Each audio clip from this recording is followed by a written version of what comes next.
বাংলাদেশের মোট জনগোষ্ঠীর প্রায় ৩,২০,০০,০০০ মানুষ উচ্চ রক্তচাপে আক্রান্ত এবং এই সংখ্যাটা কিন্তু দিন দিন বৃদ্ধি পাচ্ছে।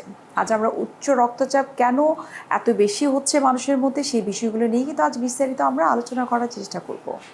দর্শক, আপনাদের সবাইকে আমন্ত্রণ জানাচ্ছে এমিরেশিদ হসপিটাল নিবেদিত এখন টিভি রমজানের বিশেষ আয়োজন রমজানের স্বাস্থ্য। আমি নুসরাত দীপা আজ আপনাদের সঙ্গে রয়েছি। আমাদের আজকের আলোচ্য বিষয় হচ্ছে উচ্চ রক্তচাপ এবং করণীয়, এবং এই গুরুত্বপূর্ণ বিষয়টি নিয়ে কথা বলার জন্য আজ আমাদের সঙ্গে রয়েছেন doctor Mohammad Wasiq Faisal, consultant cardiology, United medical college hospital এবং এমিরেশিদ হসপিটাল। আপনাকে স্বাগত জানাচ্ছি এবং সেই সাথে মাহে রমজানের শুভেচ্ছা। আপনাকেও ধন্যবাদ।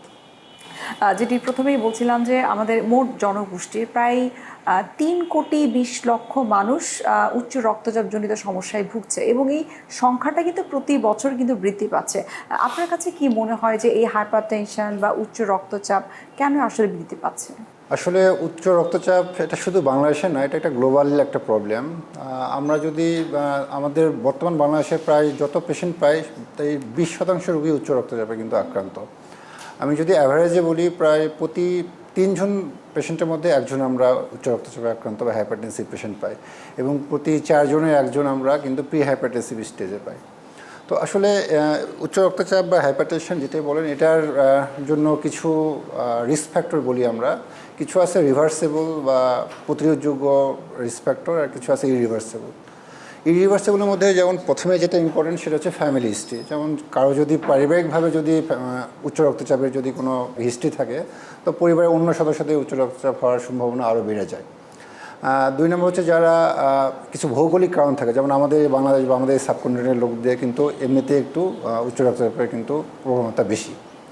এছাড়া যদি আমরা জেন্ডারের কথা চিন্তা করি, ইউজুয়ালি দেখা যায় যে পুরুষদের কিন্তু মহিলাদের চেয়ে উচ্চ রক্তচাপের ঝুঁকি একটু বেশি থাকে, যদিও আফটার মেনোপজ এটা অলমোস্ট ইকুয়াল হয়ে যায়। আচ্ছা, আর এগুলো ছাড়া কিছু আছে রিভার্সিবল ফ্যাক্টর। এর মধ্যে যেমন প্রথমে হচ্ছে যে স্মোকিং বা যারা অ্যালকোহল পান করে তাদের উচ্চ রক্তচাপের ঝুঁকি বেড়ে যায়। 2 নম্বর হচ্ছে ওবেসিটি বা যারা একটু স্থূলকায় মানুষ, তাদের উচ্চ রক্তচাপের ঝুঁকি বেড়ে যায়। স্ট্রেসফুল লাইফ, তো জানেনই আমাদের দেশে তো ম্যাক্সিমাম সবাই স্ট্রেসফুল লাইফ, পেশাগত হোক বা ফ্যামিলিয়ার হোক, স্ট্রেসে থাকে, এটাও একটা ইম্পর্টেন্ট কারণ। আর একটা আছে ইনভায়রনমেন্টাল কারণ, কারণ আমরা জানি আমাদের দেশে কিন্তু শব্দ দূষণ অতিরিক্ত বেশি। তো শব্দ দূষণের কারণে কিন্তু আমাদের প্রপার যে স্লিপ প্যাটার্ন, এটাও কিন্তু হ্যাম্পার হচ্ছে। না ঘুমাতে পারলে কিন্তু প্রেশার কিন্তু ডেফিনেটলি বাড়ছে। তো এইসব কারণে বেশিরভাগই বেসিক্যালি আমাদের দেশে হাইপারটেনশন বা উচ্চ রক্তচাপটা একটু বাড়ছে আর কি দিন দিন। আচ্ছা, তার মানে তো আমরা বলতে পারি যে আনহেলদি লাইফস্টাইল এবং কিছু এনভায়রনমেন্টাল কারণে উচ্চ রক্তচাপ বৃদ্ধি পাচ্ছে। অবশ্যই ফ্যামিলি হিস্ট্রির সাথে এই দুটা মিলিয়ে সব কিছু মিলিয়ে আসলে প্রবণতাটা বাড়ছে।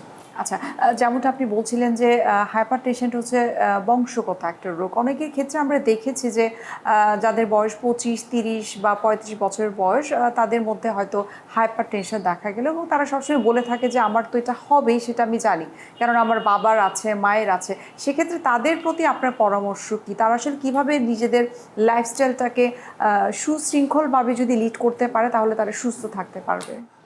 আপনি ঠিকই বলেছেন, আসলে অনেকেই প্রবণতা যে আমার একসময় হবে, বাট আমি যেটা বললাম যে যেটা ইরিভার্সিবল ফ্যাক্টর, এটা আসলে আপনি তো কোনোভাবে এটাকে আপনি কিওর করতে পারবেন না। বাট কিছু যে রিভার্সিবল ফ্যাক্টর যেগুলো আছে সেগুলো কিন্তু ইজিলি কিন্তু আমরা মেনটেন করতে পারি। এর মধ্যে 1 নম্বরই হচ্ছে যেটা হচ্ছে যে স্ট্রেসফুল লাইফ থেকে যতটুকু বেরিয়ে আসা যায়, একটু স্ট্রেস রিলিফ করা যায় লাইফে, এটা হচ্ছে 1 নম্বর ইস্যু। 2 নম্বর হচ্ছে যে ব্যাড হ্যাবিট কিছু আছে, যেমন স্মোকিং, অ্যালকোহল, এগুলো থেকে অবশ্যই আমাদেরকে বিরত থাকতে হবে।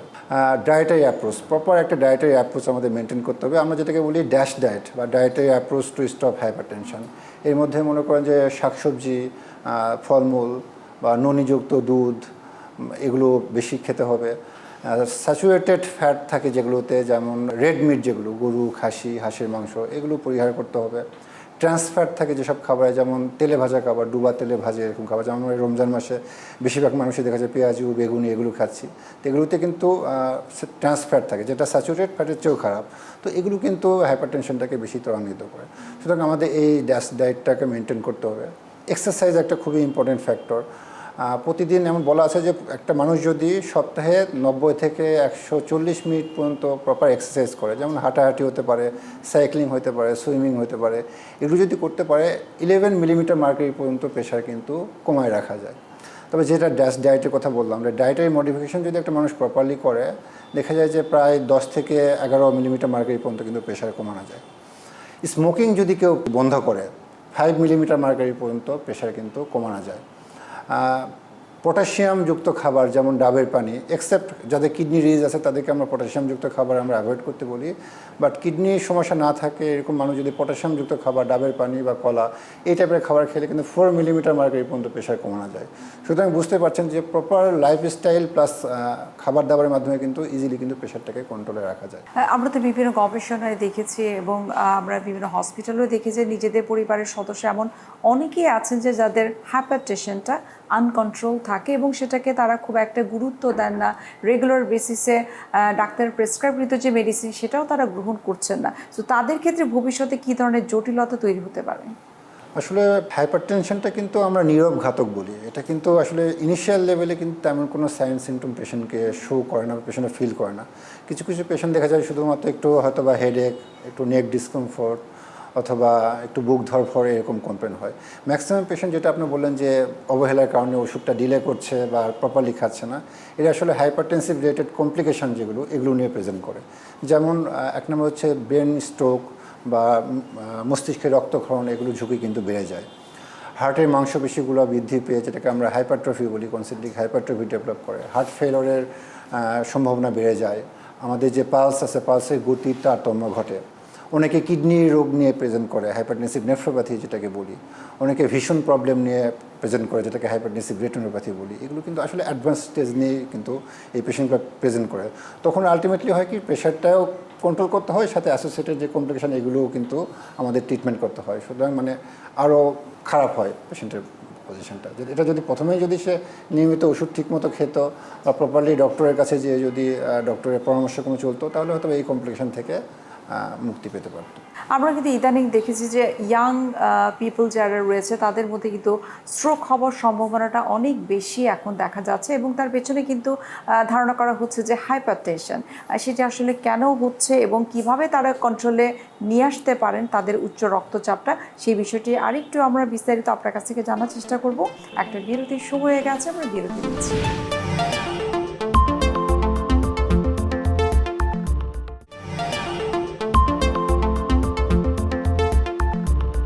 বিরতির আগে আমরা কথা বলছিলাম যে ইয়াং পিপল যারা রয়েছে তাদের মধ্যে স্ট্রোক হওয়ার সম্ভাবনাটা আমরা এখন অনেক বেশি দেখছি এবং হচ্ছে, এবং বিশেষজ্ঞ যারা রয়েছেন, আপনারা যারা রয়েছেন, তারা কিন্তু দায়ী করছেন যে হাইপারটেনশন। এই বিষয়ে আপনার মতামত কি? যে আপনি অ্যাবসলিউটলি ঠিকই বলেছেন। আসলে stroke itself is a familial disease. এটাও কিন্তু জেনেটিক্যাল কিছু মডিফিকেশন থাকে, বাট এটাকে এগ্রেভেট করার কিছু যে রিস্ক ফ্যাক্টর, এর মধ্যে hypertension one of the most important risk factor. এই জন্য যেটা বললাম যে প্রপারলি প্রি হাইপারটেনসিভ স্টেজে থাকলে প্রপারলি ডায়েটারি মডিফিকেশান এবং স্ট্রেসফুল লাইফ থেকে যতটুকু বেরিয়ে আসা যায়, এবং একজন অভিজ্ঞ কার্ডিওলজিস্ট বা ডাক্তারের পরামর্শক্রমে সঠিক উপায়ে ওষুধ খাওয়াটাই এটার সবচেয়ে বড় প্রতিকারক হিসেবে কাজ করবে। অনেক সময় দেখা যায় যে আমরা যখন খুব স্ট্রেসফুল কাজ করছি বা ফ্যামিলিয়ার কোনো কারণে, প্রফেশনাল কোনো কারণে হয়তো বা আমি খুব প্রেশারে আছি বা আমি খুব টেনশন করছি, তখনই কিন্তু দেখা যায় যে কারো কারোর প্রেশার বেড়ে যায়। তো তখন আমরা সাময়িকভাবে যেটা করি যে আমরা প্রেশার মাপছি, সেটা দোকানে যেয়ে অনেক ক্ষেত্রে দেখা যায় নিজেরাই ডিজিটাল মেশিনে আমরা সেটা মেজার করছি। আপনার কাছে কি মনে হয় আসলে প্রেশার মাপার প্রপার যে নিয়মটা সেটা আসলে কি? খুব ভালো একটা কোশ্চেন করছেন। আসলে আমাদের ইউজুয়ালি আমরা যেরকম দেখি যে ম্যাক্সিমাম পেশেন্টে আমাদের কাছে যখন আসে, তখন যারা যে প্রেশার রিডিংটার কথা বলে আমাদের সাথে কিন্তু ওটা ম্যাচ করে না, কারণ প্রপারলি ব্লাড প্রেশার মেজারমেন্টের একটা প্রপার টেকনিক আছে। যেমন আমি যদি একটা পেশেন্টকে যদি আমি ব্লাড প্রেশার মাপতে চাই, তাকে অবশ্যই ব্লাড প্রেশার মাপার আধা ঘন্টা আগে তাকে একদম বিশ্রামে থাকতে হবে। তাকে আধা ঘন্টা আগ থেকে তাকে চা, কফি, ক্যাফেইন বা সিগারেট এরকম খাবার থেকে একদম বিরত থাকতে হবে। যদি তার প্রস্রাবের বেগ আসে, প্রস্রাবটা ইভাকুয়েট করে তারপর তাকে প্রেশার দেখতে হবে। আচ্ছা, যখন একটা পেশেন্টে আমরা প্রেশার দেখব, রুমটাকে হতে হবে একটু কাম, একটু নীরব রুম থাকতে হবে। পেশেন্টের একদম প্রপারলি সিটিং পজিশনে থাকবে, ব্যাকটা একটু রেস্টে থাকতে হবে, এবং পাটাকে কিন্তু ক্রসিং করা যাবে না, কারণ পা ক্রস ওভার করলেও কিন্তু প্রেশারে কিন্তু তারতম্য হতে পারে। তো এইভাবে যদি আমরা প্রপারলি প্রেশারটা মাপি তাহলে দেখা যাবে যে প্রেশারের মাপটা আমরা অ্যাকুরেটলি পাবো। এছাড়া কিছু জিনিস থাকে, অনেকের বাসায় প্রেশারটা থাকে নর্মাল, ডাক্তারের চেম্বারে আসলে প্রেশারটা বেড়ে যায়, এটাকে আমরা হোয়াইট কোট হাইপারটেনশন বলি। আবার ঠিক এর উল্টোটাও ঘটতে পারে যে বাসায় প্রেশার বেশি থাকে কিন্তু ডক্টরের চেম্বারে আসলে প্রেশার নর্মাল হয়, এটাকে বলি মাস্কিং হাইপারটেনশন। তো এইসব ক্ষেত্রে দেখা যায় পেশেন্টকে কিন্তু 24 ঘন্টা টানা প্রেশারটা মাপতে হয়, মেপে এটা একটা গড় করতে হয়। গড় যদি 130/80 এর উপরে থাকে তখন এটাকে আমরা হাইপারটেনশন বলি। সুতরাং আমরা একটা সেটিংয়ে যে প্রেশার বেশি পাইলাম সাথে সাথে তাকে হাইপারটেনসিভ হিসাবে ধরে ওষুধ শুরু করবো তা না, এটা আসলে প্রপারলি একটা প্রপার ওয়েতে যেতে হবে। কাদের ক্ষেত্রে আপনারা সাধারণত সিদ্ধান্ত নিয়ে থাকেন যে তার যেহেতু প্রেশার বাড়ছে সেটা মাসে একবার কি দুইবার, কতদিন পর্যন্ত আপনারা মনিটর করেন তারপরে তাকে ওষুধ প্রেসক্রাইব করেন? আমাদের আসলে গাইডলাইন অনুযায়ী হাইপারটেনশনটাকে বিভিন্ন স্টেজে ভাগ করা হয়েছে। তো যেটা এলিভেটেড হাইপারটেনশন বলি আমরা, যেমন সিস্টোলিক ব্লাড প্রেশারটা যদি 120 থেকে 129 এবং ডায়াস্টোলিকটা যদি 80-র নিচে থাকে এটাকে আমরা এলিভেটেড হাইপারটেনশন বলি। তো এলিভেটেড হাইপারটেনশন থাকলে কিন্তু আমরা সাথে সাথে ওষুধ শুরু করি না, তখন তাদের আমি যে প্রথমে যে কথাগুলো বললাম যে ডায়েটারি মডিফিকেশান এবং লাইফস্টাইল মডিফিকেশান এগুলো করে আমরা 3 থেকে 6 মাস আমরা অবজার্ভ করি। যদি এটাতেই যদি তার প্রেশারটা কন্ট্রোল হয়ে যায় then there is no need for medication. But 3 থেকে 6 মাসের পরেও যদি তার প্রেশারটা যদি কন্ট্রোল না থাকে অথবা ফার্স্ট সেটিংয়ে যদি আমরা স্টেজ 1 বা স্টেজ 2 হাইপারটেনশন পেয়ে যাই তাহলে কিন্তু আমরা মেডিকেশন স্টার্ট করতে বলি, সাথে ডায়েটারি মডিফিকেশান এবং লাইফস্টাইল মডিফিকেশান। হাইপারটেনশন হওয়ার পেছনে বিভিন্ন ঝুঁকির কথা আপনি বলছিলেন যে বংশগত কারণ হতে পারে, overweight, obesity, stressful life lead করা। এর বাইরেও আপনি বলছিলেন যে লিঙ্গভিত্তিক কিছু ঝুঁকি, যেমন নারীদের কিছুটা বেশি থাকে, অনেক ক্ষেত্রে দেখা যায় পুরুষদেরও কিছুটা বেশি থাকে। এর মূল কারণটা আসলে কি? আসলে এটা একটা তো জেনেটিক ফ্যাক্টর ডেফিনেটলি আছে। 2 নম্বর হচ্ছে আমাদের দেশে আসলে বিশেষ করে আমাদের দেশে যদি আমরা নারীদের কথা চিন্তা করি তারা যে পরিমাণ স্ট্রেসে থাকে, কর্মক্ষেত্র বলেন, পারিবারিক ক্ষেত্র বলেন, সব কিছুতেই কিন্তু তারা কিন্তু পুরুষদের চেয়ে বেশি স্ট্রেস নিতে হয়।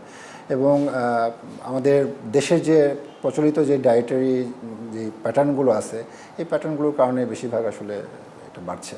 এবং আবার আমরা কিন্তু বিভিন্ন পরিসংখ্যানে দেখেছি যে ছেলেদের তুলনায় কিন্তু মেয়েদের ওভারওয়েট, ওবেসিটির প্রবণতাটা অনেক বেশি এবং সেখান থেকেই কিন্তু তাদের হাইপারটেনশনটা বেশি হচ্ছে। হ্যাঁ, এই জন্যই তো যেটা বললাম যে এক্সারসাইজটা করতে হবে, ওয়ার্কিং প্রপারলি, হাঁটাহাঁটি, সাইক্লিং বা যতটুকু পারা যায় ফিজিক্যাল এক্সারসাইজ যতটুকু বাড়া যায়। আচ্ছা, অর্থাৎ হেলদি লাইফস্টাইলের মাধ্যমে উচ্চ রক্তচাপটা নিয়ন্ত্রণে রাখতে হবে। আমরা এই হাইপারটেনশন নিয়ে আরও বিস্তারিত আপনার কাছ থেকে জানার চেষ্টা করব।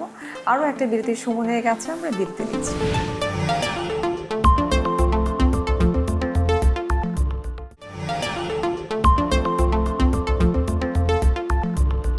বিরতির আগে আমরা কথা বলছিলাম যে হাইপারটেনশনের ঝুঁকি কাদের সব থেকে বেশি রয়েছে। এখন একটু জানতে চাইবো যে মিসকনসেপশন কিন্তু রয়েছে হাইপারটেনশন নিয়ে মানুষের মধ্যে, যেমন যাদের হাইপারটেনশন রয়েছে তারা ওষুধ খাচ্ছে এবং যখন কন্ট্রোলে চলে আসে তারা ডাক্তারের পরামর্শ ছাড়াই কিন্তু ওষুধ খাওয়াটা বন্ধ করে দেয়। এই বিষয়টাকে আপনি কিভাবে দেখছেন?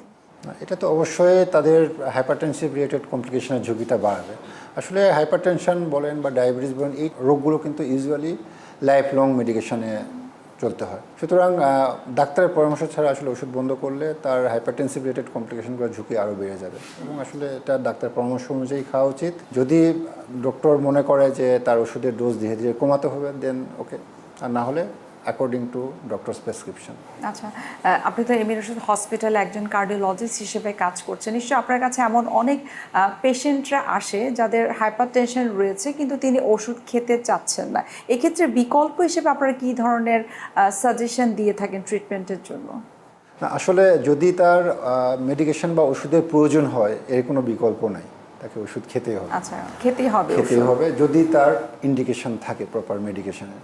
আর ওই যে বললাম যদি এলিভেটেড বা প্রাথমিক পর্যায়ে হয় তাহলে তো আমরা প্রথমে 3 থেকে 6 মাস তার ডায়েটারি মডিফিকেশান এবং লাইফস্টাইল মডিফিকেশানে আমরা চেষ্টা করি। বাট যদি তারপরও না হয় দেন তাকে ওষুধ খেতে হবে, না খেলে কমপ্লিকেশনগুলো বাড়ার সম্ভাবনা বেড়ে যাবে।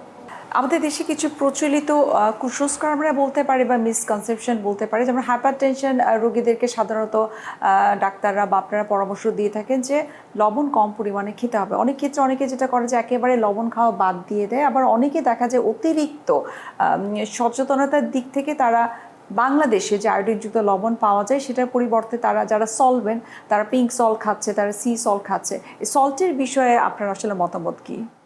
আসলে হাই সল্ট ইনটেক ইটসেলফ এটা কিন্তু একটা হাইপারটেনশনের one of the risk factor cause. এই জন্য আমরা যারা হাইপারটেনসিভ পেশেন্ট তাদেরকে বলি যে এক্সট্রা লবণ যেটা আমরা তো নর্মালি তরকারিতে লবণ দিই, ওই লবণটা কিন্তু অতটুকু ক্ষতিকর না। বাট আমাদের বিশেষ করে গ্রাম অঞ্চলের মানুষজন কী করে, ভাতের সাথে এক্সট্রা আবার লবণ, পাতে যেটা এক্সট্রা লবণ নেয়, তো এই এক্সট্রা লবণটা কিন্তু এটা কিন্তু খুবই ক্ষতিকারক।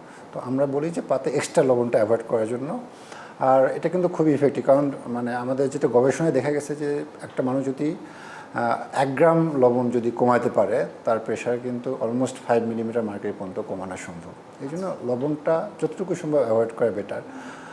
আর আয়োডিনযুক্ত লবণ তো ডেফিনেটলি খাওয়া তো উচিতই, কারণ আমাদের দেশে তো আগে আয়োডিন যুক্ত লবণ ছিল না, তখন তো আমাদের গলগণ্ড বা এই টাইপের রোগ বেড়ে যেত। এই জন্য লবণ খেলে অবশ্যই আয়োডিনযুক্ত লবণ খাওয়া। কিন্তু অনেকে আমরা দেখেছি যে পিঙ্ক সল্ট খাচ্ছে, সি সল্ট খাচ্ছে। এগুলো খেতে পারে, এগুলো নিয়ে কোনো ওরকম বিধিবাধা তেমন কিছু নাই, খেতে পারে, বাট পরিমাণটাকে কমায় দিতে হবে। আচ্ছা, অর্থাৎ আমরা যে কোনো সল্টেই খাই না কেন সেটা পরিমাণটা যেন পরিমিত থাকে। একটু এখন জানতে চাইবো যে যাতে হাইপারটেনশন রয়েছে, যদি কারো আনকন্ট্রোল থাকে, ভবিষ্যতে তার জন্য কি কি জটিলতা তৈরি হতে পারে? হ্যাঁ, আনকন্ট্রোল হাইপারটেনশন আসলে অনেক কমপ্লিকেশন নিয়ে আমাদের কাছে আসে। যেমন যেটা প্রথমে বললাম যে ব্রেন স্ট্রোকের ঝুঁকি বেড়ে যায়, মস্তিষ্কে রক্তক্ষরণ হয়, এনকেফালোপ্যাথি ডেভেলপ করতে পারে। হার্টের যেমন তার হৃদরোগের আক্রান্ত হওয়ার সম্ভাবনা বেড়ে যায়, এমআই নিয়ে আসে আমাদের কাছে, হার্ট ফেলিওর নিয়ে আসে, বিভিন্ন রকম আমাদের পালসের গতির তারতম্য, যেটাকে আমরা অ্যারিথমিয়া বলি, অ্যারিথমিয়া নিয়ে আমাদের কাছে প্রেজেন্ট করে। এবং এগুলো কিন্তু আসলে ম্যাক্সিমাম দেখা যায় সিসিউতে অ্যাডমিট করে কিন্তু আমাদের ট্রিটমেন্ট করতে হয়, এবং এগুলো ডিভাস্টেটিং কন্ডিশন। এবং আলহামদুলিল্লাহ আমাদের এমএ রশিদ হাসপাতালে কিন্তু প্রপার সিসিউ ম্যানেজমেন্টটাও আমরা রেখেছি, এবং আমরা মাঝে মাঝে কিন্তু এই পেশেন্ট আমরা সিসিউতে অ্যাডমিট করি এবং চিকিৎসা করি। আমরা অনুষ্ঠান একেবারে শেষ পর্যায়ে চলে এসেছি। আপনাকে অসংখ্য ধন্যবাদ হাইপারটেনশন নিয়ে এত গুরুত্বপূর্ণ কিছু তথ্য দেওয়ার জন্য। কেননা হাইপারটেনশন নিয়ে না মানুষের অনেক ধরনের কিছু মিসকনসেপশন রয়েছে, কিছু কনফিউশন রয়েছে। আশা করি আমাদের আজকের অনুষ্ঠানের মাধ্যমে তারা স্পষ্টত কিছু ধারণা পাবে। আপনাকে ধন্যবাদ, দর্শকদের সবাইকে ধন্যবাদ। দর্শক, এতক্ষণ আপনারা দেখছিলেন এমএ রশিদ হসপিটাল নিবেদিত এখন টিভি রমজানের বিশেষ আয়োজন রমজানের স্বাস্থ্য।